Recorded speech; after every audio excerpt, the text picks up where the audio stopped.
Liam, I'm going to start apologising straight off to say that there may be a lot of coughs in this because obviously the throat is still quite croaky, but there's nothing I can do because I need to record some because obviously we've got none in the bag and I didn't know that I was going to get poorly. But hey, let's go with this. This is going to be fine. Welcome. In this episode, I'm going to explain to you how you can plant seeds now. And those seeds may grow into giant money trees that provide for your every need, or just simply a bed of weeds that are no use to anyone. Although as a gardener, I will say to you that weeds are just flowers in the wrong place, and that's okay. We won't go down that trip. Stay on topic, Vicky. You're going to understand in this episode why focusing on your future now, whatever age you are, is absolutely the perfect time to be thinking about your future, and how that focus is going to crispen. And is crispen a word? I'm not sure if crispen's a word. If it is, it's a good word. Sharpen would be a better word. So how your focus will sharpen, although I still like crispen. With this sharper focus is going to come choice, and with choice is going to come a wealthy life. Let me give you an example. When I first got married years and years and years ago, I did it because I thought I loved the person I was marrying. I very definitely imagined that I was going to stay married to them forever and that we would create a family. Little did I know that 40 years later, I would be doing it all over again with the lovely Bob. And while I knew that what I wanted in my future was to live with someone I loved, to have a happy family with them, to be able to grow with them, to learn from them, for us to be a team, friends, life partners. And of course, now I've actually got that I'm a dive buddy with Bob as well. I didn't know that I could want what felt like a very clear future, but actually in my picture, as the focus sharpened, the wrong person was standing by my side. And that's the thing about goals. You don't always get what you want when you want it or in the form that you want it. And there's a saying that it's you've got to be careful what you wish for. And I don't like that saying. It implies that wishing generates a bad outcome, and I don't believe that's true. But what I do want for you is that you are careful, full of care about what you wish for. Know and believe me that you can improve on that wish or focus, and you'll get better at wishing and focusing the more you do it. I don't believe we're born with a set of binoculars on our eyes and you can look out into the future and that's it, in that precise moment, exactly see everything that you want. Because maybe if you did have that level of vision, you'd already be on that path. You probably wouldn't be listening to this podcast. Or if you are, you're just nodding along because you've got everything that you want and everything in your world is absolutely rosy. And I'm delighted for you. For the majority of people, you can see something in your future. It may be hazy, it may be sharper, a crisper image. And as you travel towards it, you're going to learn skills, you're going to learn new words, a broader language, you're going to mix with people, and you're going to gain knowledge and understanding that you didn't have at the start of your journey, so that then when you look forwards, what you see is crisper, is sharper, and maybe you can see something slightly beyond it, which you want more than the first thing that you saw. And that then becomes the focus of your journey and you pull yourself forward. And the proof of this is just imagine back as you as a child, what was it you wanted to be when you grew up? And is that still the same thing, that train driver? I was going to be an underwater photographer like Jacques Cousteau. It's not always in the way that we imagined it. My dream is my lifestyle. It's not my job. So be careful, full of care about what you wish for. I could never have imagined that I would be marrying Bob 40 years later after my first wedding, nor could I imagine the life that we've had for the last 22 years when I first started to take control and to focus on the life that I wanted to live. This isn't a selfish activity. This is a self-preservation activity. We were born to live. Why not live according to our values? Why not live according to our wishes? And over the next 30 minutes, I really want to inspire you, motivate you, empower you even to create the life you want. I'm so passionate about this. I'm going to make it my mission to help you in any way that I can. Let's get back to the real title of this episode and a few points I want to clear up and why I want you to listen to this episode as a feeder for the episodes that are coming. I'm not going to sell you a property course as part of this little program here that are going on of episodes. I'm not even going to offer to create your own cash flowing property portfolio business for you like I have, because it might not be right for you. This isn't about sales. This series of the next 7 videos is about inspiring you to plant your own seeds. I'm not boasting that I'm financially able to stop working by the time I was 48, nor am I suggesting that you have to. But if you want to, know that you can stop work whenever you want and still maintain the lifestyle that you want.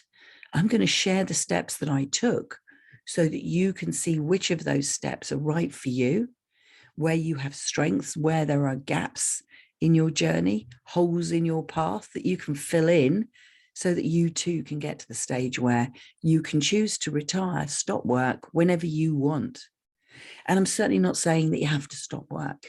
You may love what you do. You may also be, as I first described in the first episodes, someone who is bound to the job title and the status and don't feel able to stop work because of the changes that will bring. That's fine. But if you love what you do, I want to ask you the question, is it that you work still to pay the bills? Or are you only working out of passion and choice? And if you truly, truly work out of passion and choice, and you don't need the income you have from your job or your business, the next question to you is, are you financially resilient enough to cope with whatever life offers you? So do you have those buffers in place? Do you have that flexibility in your income that you can cope with what's coming for you? And I mentioned that there are another 5-6 episodes, and I'm going to be taking you through the 5 principles of a wealthy life.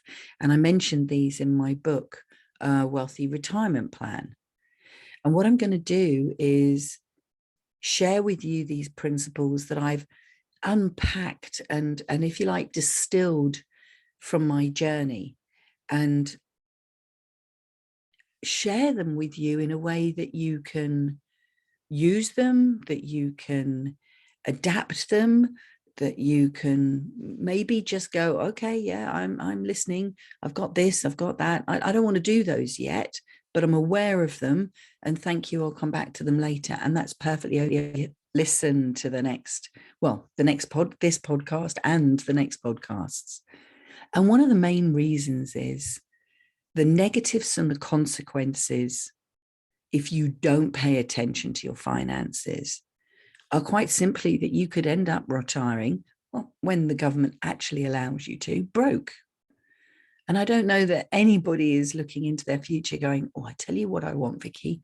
I really want to be broke in my future. I don't want to have any money. I want to worry about money all the time. And I want to have to sit in a cold house and eat cold baked beans. The fact is that even with all the scare stories and the doom that's around, you are going to live longer than you think. And more importantly, you're going to live longer than you can afford. And while, sorry. And while the average age for men and for women, 79 and 83 respectively, and this is higher than it is in the States. And, you know, we're doing quite well in this country to get to around about 80 before we have to step off this mortal coil. I want you to know that there are over 15,000, I can never say this word, 100-year-olds, I'll use that word, centenarians.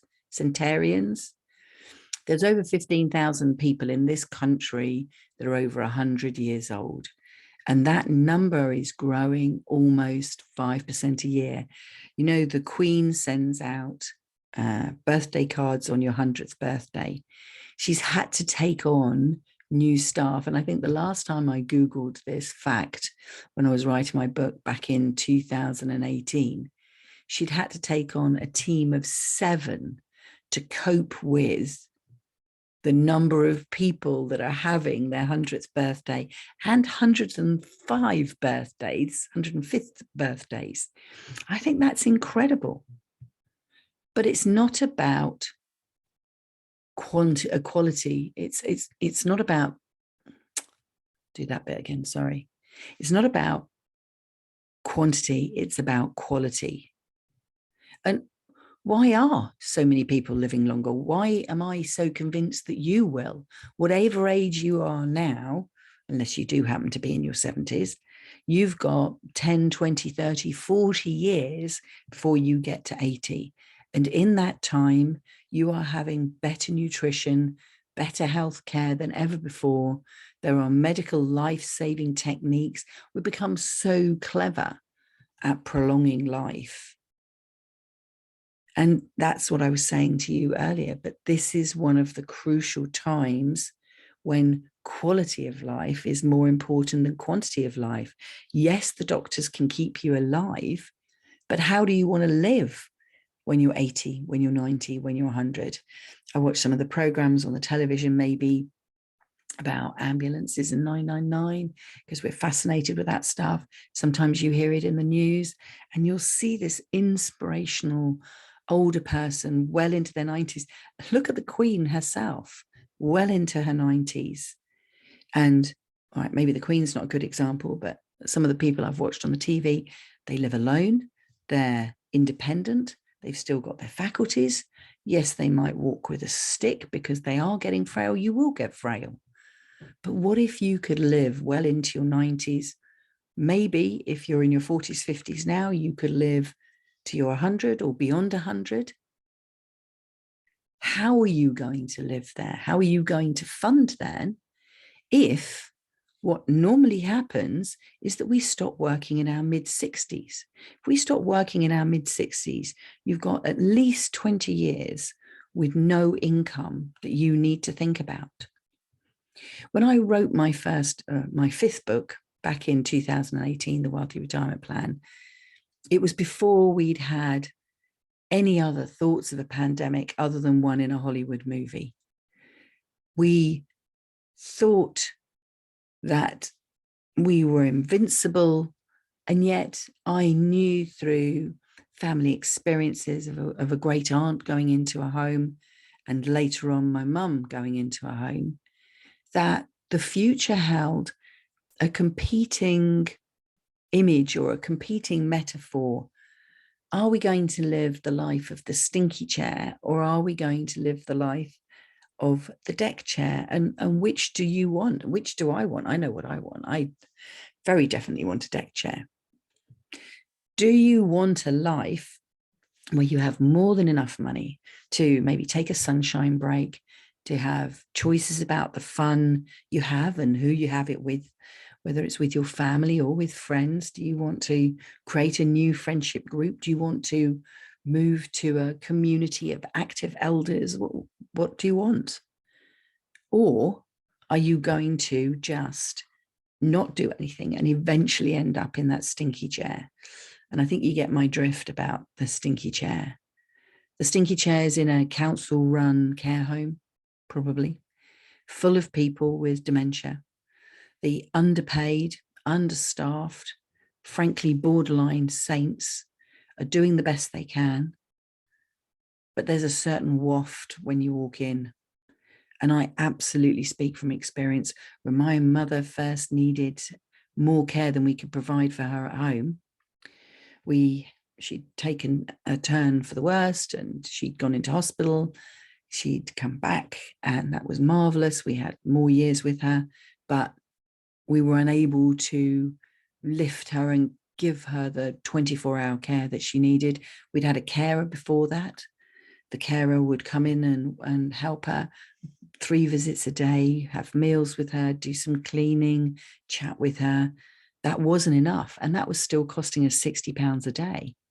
But when we had that first emergency hospitalization and then the first emergency trip to a care home to give her some respite before she came back to the house, that was where I met the stinky chair again. And we knew that that was not where my mum was going to end up living. So we found another local, private, mid-priced, I want you to know this, mid-priced care home, not an expensive care home. And that still cost us $1,500 a week. And so what I'm saying to you is that you? Could you afford that? Where do you want to end up living? And more importantly, depending on what your family makeup is this a decision that's still in your future that you're going to have to make for your parents? And I want you to make a plan now so that your children aren't left with the burden of making a plan to care for you.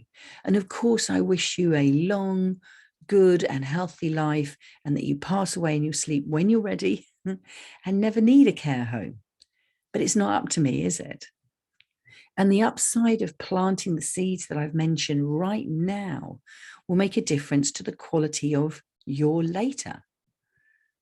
But what's even more exciting is that planting the seeds now make a difference to your now as well. When I lost my job back in 2006, I knew that I was never going to let a boss or anyone ever decide on the quality of my life because they controlled the financial strings. I set out to find a way to live a life that I wanted. And I told you before, I imagined that I'm Jacques Cousteau's undiscovered granddaughter. And if I had my wish, I would dive every warm water ocean and sea in the world, exploring the ways of below. Just as the mermaid I am, I like to think that I'm a mermaid. And because I knew that, I planted a seed. And let's just keep with that seed metaphor and seed metaphor and say that what I did was I planted a grain of sand in an oyster and I created the pearls that have allowed Bob and I to travel ever since. We've been so blessed. We've explored and experienced countries, met people from all over the world, experienced the seascapes I love so much, from manta rays and wobbegong sharks in Papua New Guinea to the Barrier Reef and the mountains of Australia. We've seen the wild elephants in South Africa, in Kenya, in Sri Lanka, and we even had the most incredible, and this gives me goosebumps. We were visiting Sri Lanka and went to a town called Kandy, which was, just something on the list that we should go and see because of the Buddhist temples. And we happened to be visiting in July, which is the time of the Festival of the Tooth. I'm not going to try and pronounce it, and we'll put a link in the notes for you to check it out. It was just incredible. We were ushered into this temple and we saw the moment that they brought the Buddha's tooth out from behind the sacred place where it's kept, behind the curtain, and the monks brought it forward and showed it to the people. And in that small enclosure were all the mothers with the new babies looking to be blessed. And even though that wasn't our religion, you could feel how much it meant to these people and what a privilege and an honor it was to be present, to witness this love, this adoration, this, I don't know, community amongst these people. And I'm not telling you the list of places I've been because I want to impress you, but I want you to see that there's a direct correlation between deciding on what you want and getting it. I planted those seeds. I didn't have the full vision of what my life would be. I planted the seeds that I wanted a certain future. And the closer I got to it, the crisper the focus became, the more knowledge I gained, the better my language became, the better the people that surrounded me became, the more supportive for the goal that I was on they became. And yes, I have left a few people behind, but I think we do, even if you don't make a goal, things change. So I want to show you how I went from a position where I knew that I wanted my future to be about time flexibility because I wanted to have holidays. I wanted whatever I did to be financially productive in the time that I put into focusing on the financial. And I wanted it to allow me to travel the world because that's what I wanted to do. I wanted to explore and learn this amazing planet. And I want to show you that I worked out the steps to do that. Yes, in my case, the overt mechanism was property investment. And that is often the route that my clients choose. But the real turning point comes long before that. So let's go back to that word focus a minute. I want to ask you what you want your life to be like now and in the future. And I want you to think on that question. I want you to think, what would you be doing now if you didn't have to work just to pay the bills?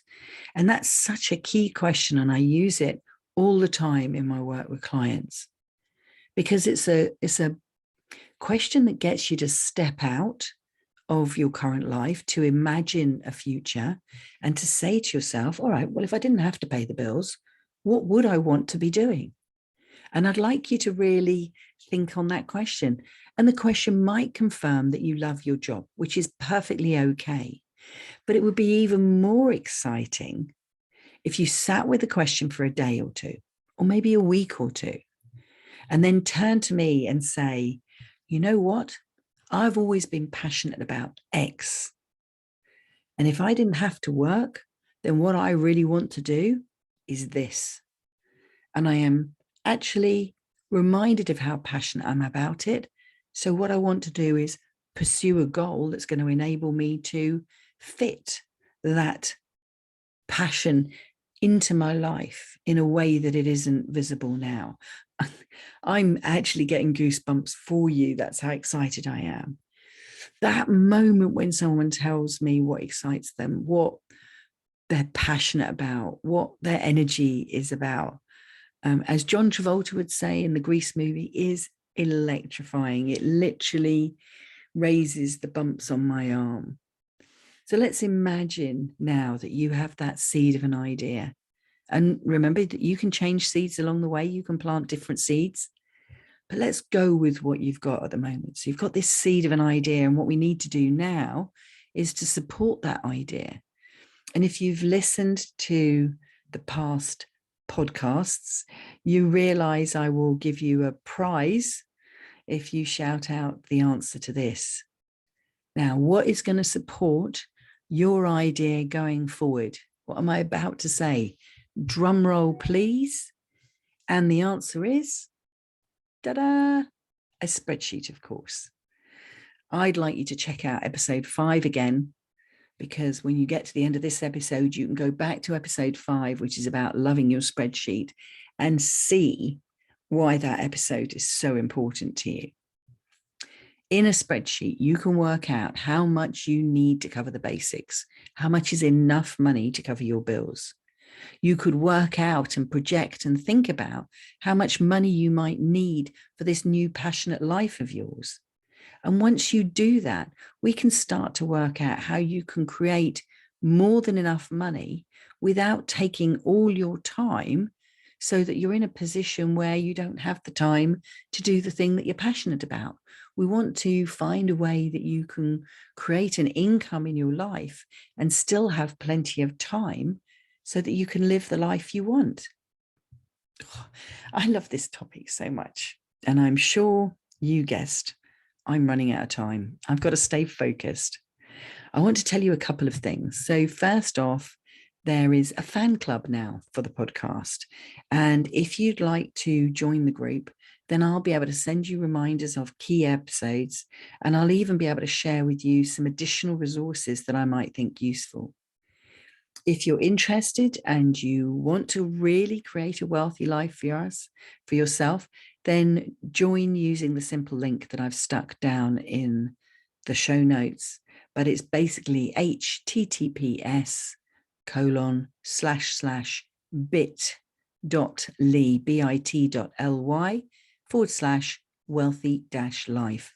And the capital of the W of wealthy is a capital, and the L of life is a capital. Goodness me, that's such a mouthful. So wealthy-life is the link that you can use, and you'll find it in the show notes.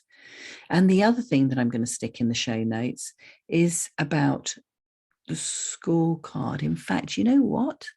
I'm going to tease you with the fact that I'm going to put a link to the scorecard in show notes, but I'm going to hide it in one of the episodes that's coming up. So you're going to have to watch the next episodes and listen to the next episodes to find the link, because I've created an online audit that will take you through the 5 principles that I'm going to be sharing, and will help you to understand where potential weaknesses or gaps or dips in your path may lay, so that right now you can start to fill those gaps and potholes and make your journey to the wealthy life that you want even smoother.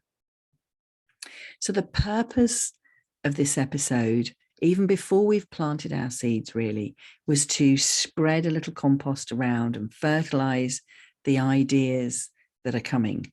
You're going to live longer than you think and longer than you can afford. Do you want that stinky chair? Or maybe a deck chair? Do you want a ski lift? Maybe you want an umpire's chair, or maybe even a box at the theatre. The choice could be yours if you just choose to focus on your future now. Focus and find that passion, and then work out how you want to live that life right now. Why wait? Make sure, please, that you subscribe to the podcast so you don't miss out on the next episodes. And the next episode specifically, I'm going to start introducing the 5 principles of a wealthy life. Thank you, as always, for your precious time listening to a Wealthy Life podcast. My name is Vicky O'Shea, and I hope that this episode has brought some much needed whoosh into your life.